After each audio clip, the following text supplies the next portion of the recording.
All right, there's three main cooktops. You got induction, gas, and then electric. If you're watching this video, I'm gonna assume that you're trying to decide between induction and gas. So I'm not gonna really talk about electric. I'm just gonna try to educate you on the differences between gas and induction so that if you are trying to decide between the two, hopefully I can get you the information you need to make a decision. All right, so let me give you a little background history of me so you have some context that I do have experience with both. A while back, I made this video here that basically was me reviewing this induction range oven that I used for over a year, cooked a lot with it. And then I moved to this house about a year ago and I've been using this Gen Air gas cooktop.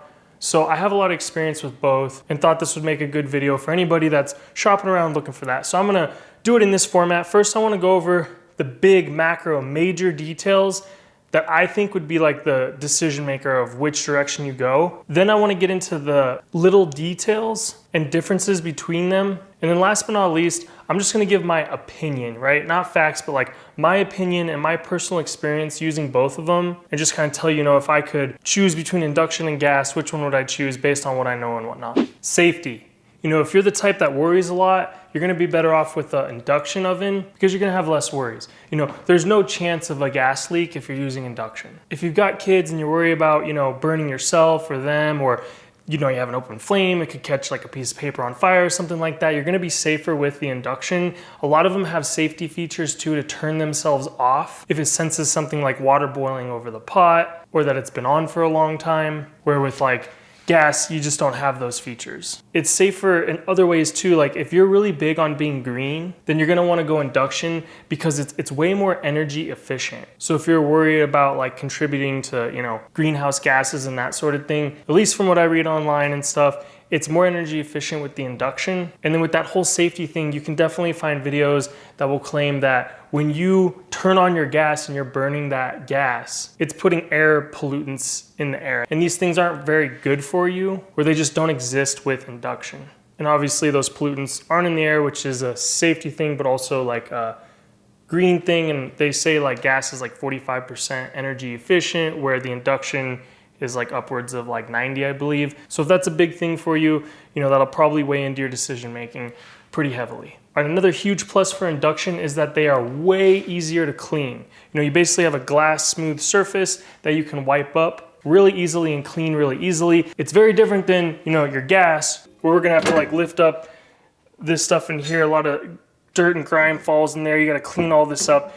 It's a lot more work and maintenance keeping a gas clean. As you can see, mine right now is dirty. All right, so we talked a lot about why induction's good. Let's focus more on why you might wanna go the gas route. The biggest thing is it's a lot more versatile. So all pans are gonna work with gas, where all pans won't work with induction. If you wanna know if it works, you basically put a magnet up to the pan. If the magnet sticks, induction will work. If it doesn't, then induction won't work. So aluminum pans have a lot of advantages because they're a lot lighter. So if you have like carpal tunnel or something like that, you might be wanting to lean the gas route. If you want to cook in a wok or like a rounded type pan, the gas is going to be able to do that and distribute the heat better. There's just no doubt that gas is more versatile. It'll work with all pans, where induction, it doesn't. So if you've got a favorite set of pans that you've been using a long time and they don't have iron in them, you're going to have to get new pans. All right, and then the last thing that I think is actually gonna be a really big factor in weighing into decision making is the actual looks. When you're designing a kitchen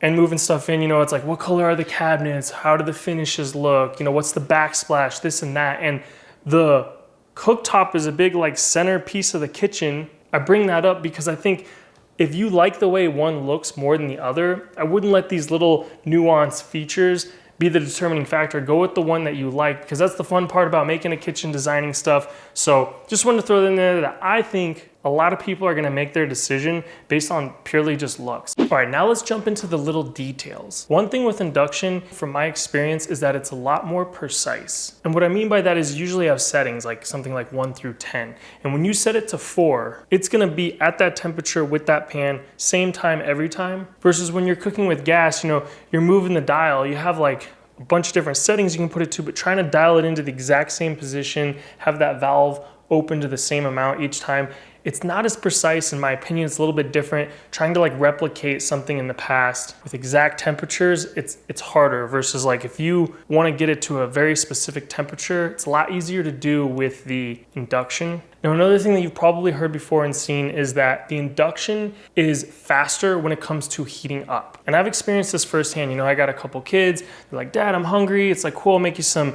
mac and cheese. And what was nice with the induction, it kind of felt more like one fluid motion. You know, I would grab the pot, throw some water in it, throw it on the stove, turn it on full blast, and I'd go get the mac and cheese, open the box, you know, get stuff ready, the strainer and whatnot, and then I wouldn't have to wait very long. The water would be boiling, just dump it in. It was a lot faster and more convenient. Whereas now with the gas, I definitely notice like I'm sitting there waiting for the water to boil, which is a great segue into my next, detail point is I feel like with induction, it has higher highs and lower lows. So what I've noticed is, when I have a big pot, this one I use to make spaghetti and stuff, and I fill it up with water and I try to bring it to a boil, it just barely boils with my gas on full blast, the biggest burner. I can't get a roaring, raging boil going on. Where with the induction, I could easily get it to boil out of control. So at a higher high, at least with that KitchenAid induction I had versus this JennAir gas one. The other thing with the lower lows, I'll put the gas to the absolute lowest setting possible.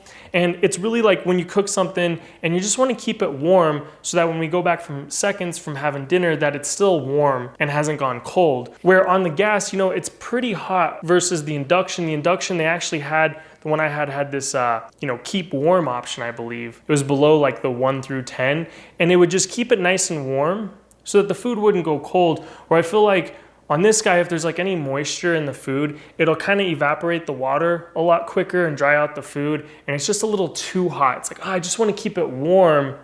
I don't want to continue to cook it. It was easier to do that on the induction. That's what I mean. Lower lows, higher highs. Now, with that being said, all that power might not be a good thing. All right, so some of the popular cookware is like carbon steel. You've probably heard of cast iron, but carbon steel basically is similar. It's just lighter and it's a pan that you're gonna wanna season. And I'll link a video down in the description that kind of goes into depth about how, because it can be so rapid and so intense and so quick of a temperature change, it is a lot more likely to warp your pans. So like I said, that's a pretty in-depth thing, but if you do have carbon steel pans and you like them, you might want to check that out. And I've also seen the counterpoint of like, well, that's if you're using a cheap induction, older technology, and a lot of the new stuff, they've kind of like worked that out and stuff. But I did notice, and I do think it's fair to say that with induction, you're more likely to get inconsistencies. You'll get like more of a hot spot. So I think it is fair to say that the gas is gonna heat the pan more evenly. Because think about it, the flame comes up, hits the pan, and then it dissipates around the sides and whatnot. It's also one of the cons, that's why it's not as energy as efficient. If it's 45% energy efficient, that means more than half of the heat is going off into the air. But what that does do is it creates a more unified heating surface and you're less likely to get hot spots. But some of the other little nuances with that is, one is you're gonna have a hotter kitchen. You have heat and it's heating up the air around it. Where on the induction, it's just actually heating that metal. So surrounding air is gonna be hotter with gas. And the other side of that is because it's heating up around the pot, you're more likely to burn yourself grabbing a hot handle with gas. I've actually experienced that here, just going from induction to gas. I would boil water in a pot. I used to be able to grab the handles on the pot and pour out the water. Now I definitely need to use gloves because those handles will get burning hot. So those are like the big and small points that I think are important to consider when deciding between the two. But now let's talk about my anecdotal experience using them and just my opinion on what I actually think, having a lot of experience with both. All right, keep in mind this is just my opinion, but I definitely think there's a spectrum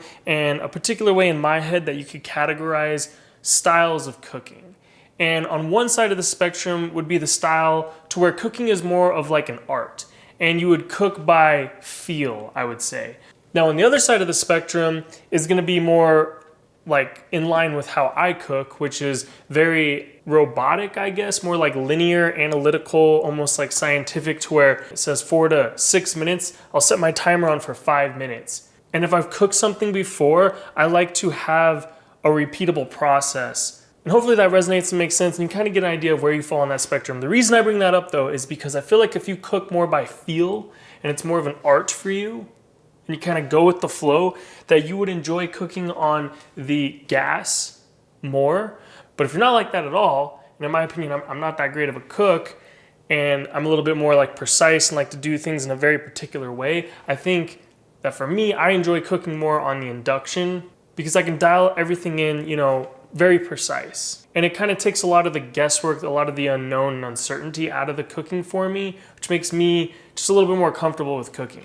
Now, when it comes to my opinion on the looks of it, I personally think that the gas cooktop looks best. All right, so the real question is, now that I've used both for over a year, if I had the option to build a new kitchen, it's like, which one do you want, gas or induction? Same cost, all the other variables are the same, which one would I pick? I honestly think that they're both so good and the differences are so minuscule that I really wouldn't care that much. And I would ask my wife, hey, which one do you want? And whichever one she wants is the one I would go with. Now, if it wasn't married and it was just me and I had to pick, I would go the induction route just because I value functionality over looks. Like I said, I think this one looks better, but I would like the functionality of it's quicker, it's more precise, I can dial it in, and it's just a little bit safer. So that's just the route I would go. But the point I'm really trying to make is that they're super, super close. When I was researching this video, I saw that they now have combo gas and induction stovetops. So if you really can't decide, just pick both and put them both in there. It seemed like that was kind of hard to find and pretty rare, but who knows, maybe that'll become popular in the future. Again, the point of this video is really just try to get you as much information as possible